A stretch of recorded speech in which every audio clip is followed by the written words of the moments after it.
Wars are almost inevitable because economies are built on war. Without war, lot of people cannot survive. The largest industry on the planet is arms and armaments. How will you not use it? If I am making guns and bullets and I sell it to you and you don't shoot a single bullet, I'm disappointed with you. Hello? After World War II, we formed League of Nations, we made United Nations. The idea was never again such wars will happen, right? Not just for Europe, for the whole world, never again it'll happen. But since then, how many wars? Actually, if you look at it, there's not been a single day's break on this planet after World War II without at least a battle going on somewhere. If I'm willing to shed my life for my nation, I'm also willing to take your life for that. That is a natural process. Whether it is nation, race, religion, caste, creed, or even your individuality, if you're unnecessarily identified, you will get into unnecessary levels of friction and conflict.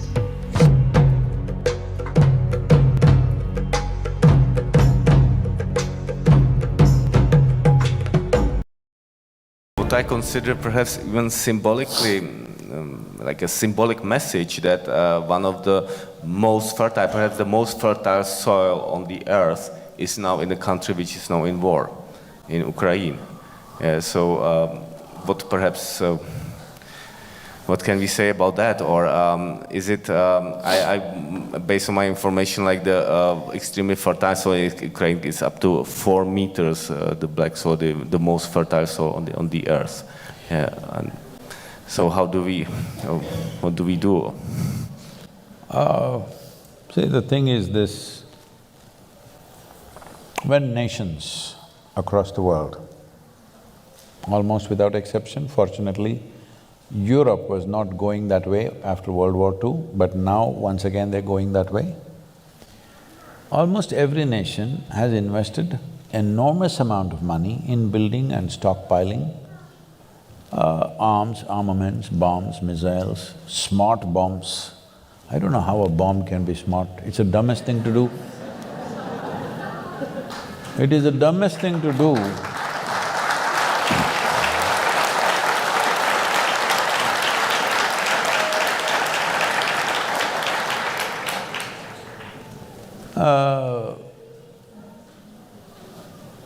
See, at least if I pick a fight with you with a sword or a stick or something, there is some crude animalistic pleasure attached to it.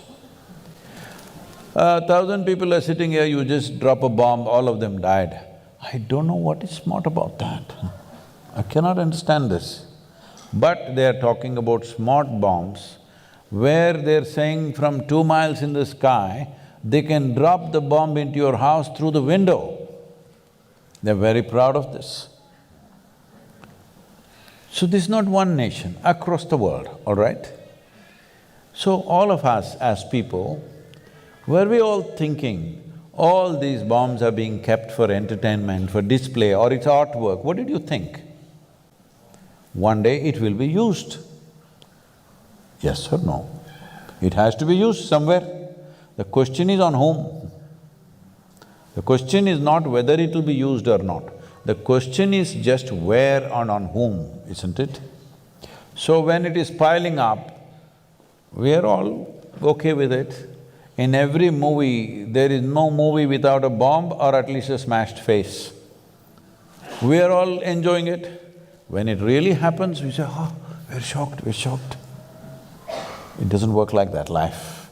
This is why I'm telling you about the soil. Will you grieve after the disaster, or will you be that generation will turn the disaster around? This is all the choice we have, because this is our time on the planet. How we do our life is our life, isn't it?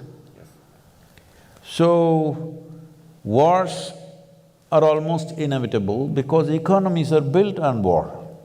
Without war, lot of people cannot survive. The largest industry on the planet is arms and armaments. How will you not use it? If I am making guns and bullets and I sell it to you and you don't shoot a single bullet, I'm disappointed with you. Hello? This happened, I was at the World Economic Forum. At that time, this Sudanese war was going on, terrible war. Over 2,600,000 people died, out of which 50% were children below 6 years of age. Can you beat it? 130,000 children die in one war.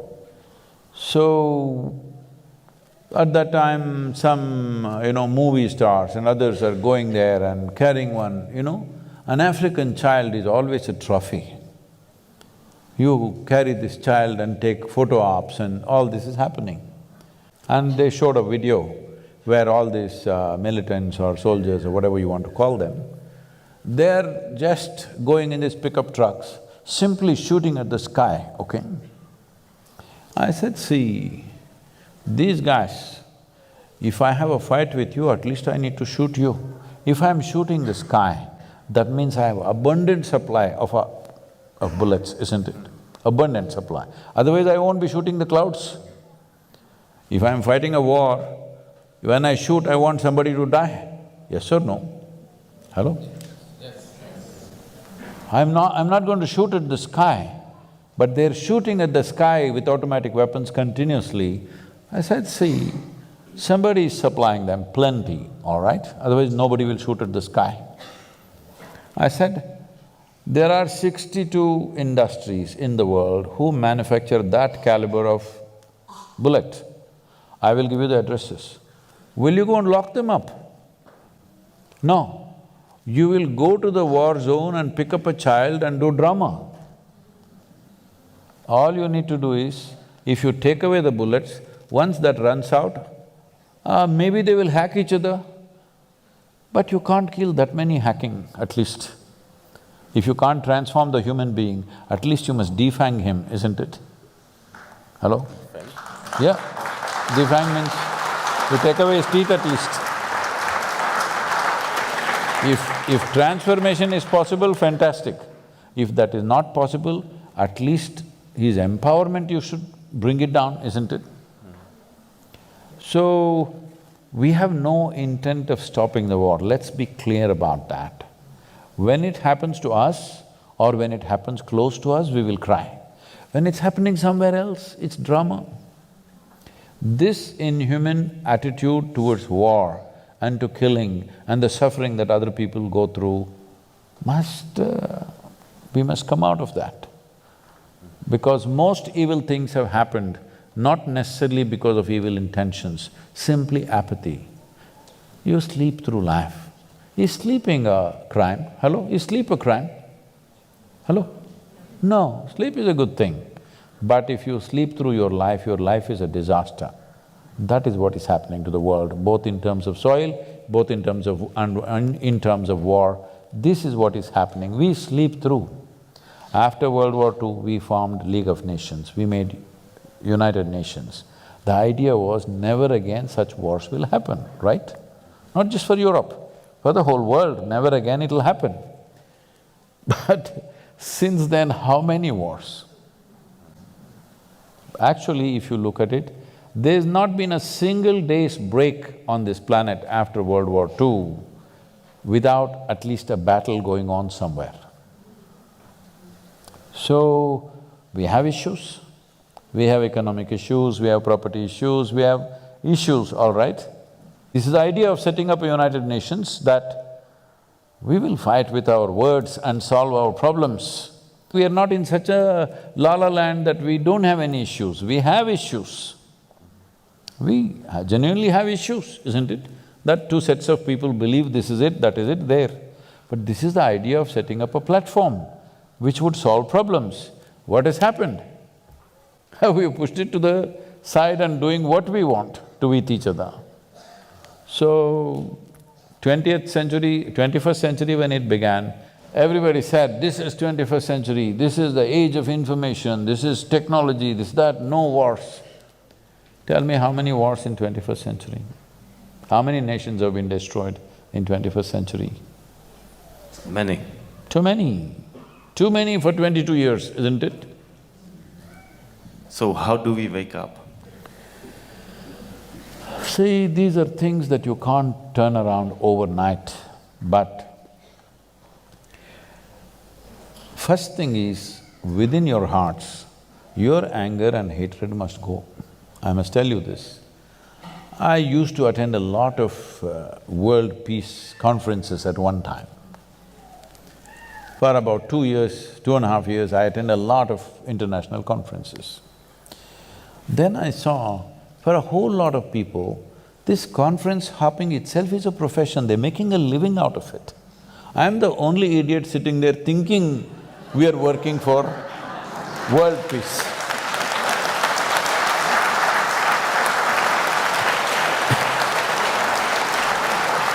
So I was in a very prominent conference, 42 Nobel laureates were participating and a few ex-heads of state and all that stuff. Because when they're head of state, they will do war. After they retire, they will talk peace. This has been the way of the world. So, I was here and this is the third day afternoon. One particular Nobel laureate, it's his turn to speak, and after that I'm speaking. So he came up and there is this podium is a little exposed, a proper big podium, the wooden thing. So he went and stood behind that and he opened his file. He looked down, he never lifted up his head up, he read 42 pages. And I was sitting in the front row trying to grasp every word. I'm watching every page, 42 pages he flipped. Then I look around, the hall is absolutely peaceful. Because everybody, except the security and a few staff who are standing, everybody has fallen asleep. Then I thought, this is world peace for sure.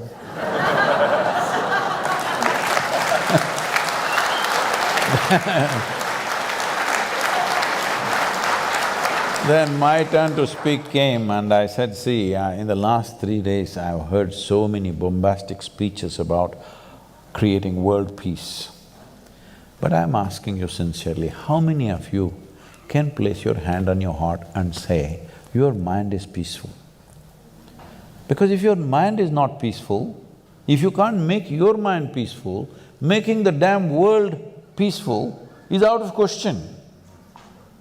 Because what you are seeing in the world is a larger manifestation of what's happening in human minds, isn't it? If there are no human beings on this planet, world is peaceful, isn't it?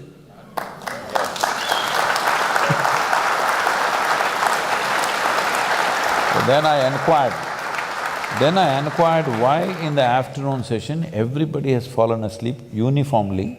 There was a certain unity about it, except me and a reader, he's not a speaker, a reader. Everybody has fallen asleep. Then I asked, what happened?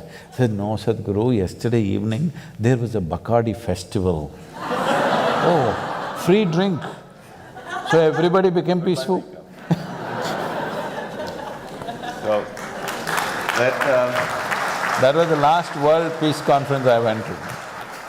So let us make the wish to make our minds peaceful globally, and I think Olga wants to… No, this is the whole thing. We can't make everybody's mind peaceful. You can make yours peaceful, I can make mine peaceful, she can make hers peaceful, this is the only way it works. This is the problem. We talk about a world, we talk about a society, we talk about a humanity. No, all these are just vocabulary. There are only human beings. If this one and this one does not solve their problems, the world's problems are never gone. It will manifest in so many ways. Sadhguru, it just breaks my heart that I'm having such a beautiful moment here with you, and our world is in the middle of a war right now. Not the world, only 2 nations. 2 nations. No, it's very important we don't exaggerate this because we should never move into that thing about 2 world wars have happened. We should never ever move in that direction. Conflict should not happen, but in case it happens, at least it must be contained. Everybody should not jump into it. What do you think goes on in those few men's minds, the ones who are the decision makers? Why would you consciously choose to go to war, it can't just be for economic reasons. There has to be a No. thought of ego as well, I feel. See, these are very superfluous judgments, but we must understand all this is rooted in our strong sense of identity. And we want our identity to dominate somebody else's identity. So nationhood is a very strong identity. The identity is consciously built and encouraged to a point that you're willing to shed your life for your nation, which is always considered a great virtue, right? If I'm willing to shed my life for my nation, I'm also willing to take your life for that. That is a natural process. Whether it is nation, race, religion, caste, creed, or even your individuality, if you're unnecessarily identified, you will get into unnecessary levels of friction and conflict. Sadhguru, but isn't identity just another word for ego? Like I've constantly been thinking lately a lot about this concept of ego. The more you think about… See, when you say it's a concept of ego, that means you made it up. Why do you make it up? Okay, fair. My follow-up I question… didn't make it up, so I don't have it. These are the kind of answers that just play with my head. Conflict is happening everywhere in the planet, in so many forms. Between two countries it is happening, between two communities it's happening, within the family it is happening, within you it's happening. Yes? But it is only because there is conflict within you, there is a possibility of conflict outside of you, isn't it? Because there is violence within you. Violence is possible in the world. If there was no violence at all in you, would violence be possible in the world? No. So we just have to look at the conflict within. If we just settle this, outside conflict will slowly settle. It'll take some time because we have put a certain momentum to it. But it has to settle, isn't it? If all of us become truly peaceful human beings, no conflict within us, would Bombay be peaceful? Do we have to separately start a campaign for peaceful Bombay? No. If people were peaceful, society would be peaceful, isn't it? So what is the conflict? The conflict is just this: you got identified with things that you are not. You're identified with many things that you are not, isn't it? Right now, let's say this vessel belongs to you. You don't just hold it as a vessel. Let us say this vessel came to you from your great-great-great-grandfather. Now this is not just a vessel. Yes, you're identified with it. If I just grab this vessel and go away, you're willing to die to get this vessel, isn't it so? Because you're so identified with this vessel now, if I just break this vessel, your heart will break. Just see with how many things you have done this. From the clothes that you wear, to the people who live with you, the house that you live in, the things that you own and possess, everything has become you, isn't it? Yes? So what is you is not here, what is you is spread all over the place. When you are spread all over the place, naturally, wherever you move, it gets entangled somewhere. Yes? When what is you is so spread out, whichever way you go, every doorway you will get stuck. That's what is happening. That's why there's constant friction and conflict, because you're identified with so many things that you are not. When I say you're identified with things that you are not, it also includes your mind, it also includes your body. Your thoughts are not yours, please see. Your emotions are not yours, please see. These are all things that you picked up from outside and identified yourself with, isn't it so? Yes? Your body is not yours, it is something that you picked up from outside. If you sit here and you're not identified with anything, you are simply yourself. you are not identifying yourself with anything, or you are not getting into your make-believe situation of being something that you are not.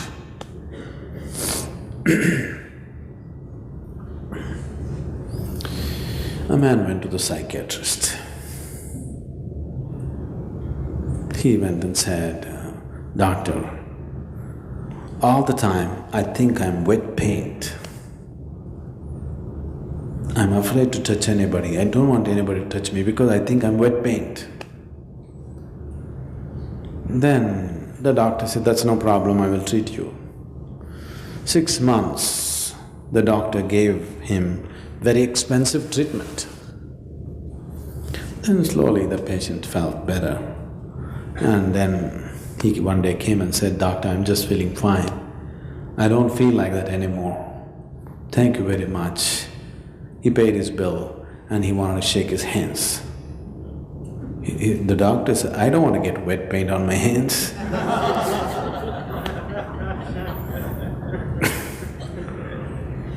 Once you're identified with things that you're not, you're hallucinatory in nature, isn't it? And all the conflict is coming simply because you're not in touch with reality. You're hallucinatory. Your thoughts, your emotions are all coming from certain identifications, isn't it so? If you can sit here, this Shambhavil will do to you. If you sit here, you will see your body is here, your mind seems to be somewhere out there and you are somewhere else. That means you've gotten disidentified with everything. You're just there. Once you're not identified with the body, once you're not identified with the mind, can there be conflict? If you've known any kind of suffering in your life, the suffering has either entered you through your body or through your mind, isn't it so? Do you know any other kind of suffering? Once there is a distance between you and your body, once there's a distance between you and your mind, this is the end of suffering. This being cannot suffer anymore. Question of conflict doesn't arise.